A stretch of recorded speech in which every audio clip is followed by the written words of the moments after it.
আসসালামু আলাইকুম, আশা করি সকলে ভালো আছেন। So you are most welcome at Advanced English Therapy YouTube channel. So I think if you want to learn spoken English, of course it is possible by you.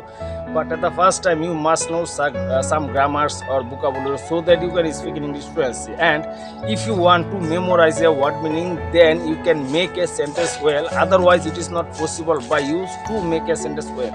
So I think there are many students or many people in Bangladesh, they can't speak in English, they don't know how to make a sentence well.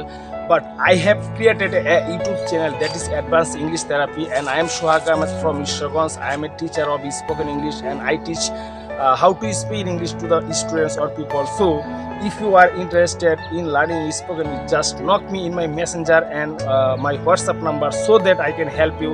I can guide you that you can be a spoken English teacher or trainer in your life. So thank you so much for staying with me.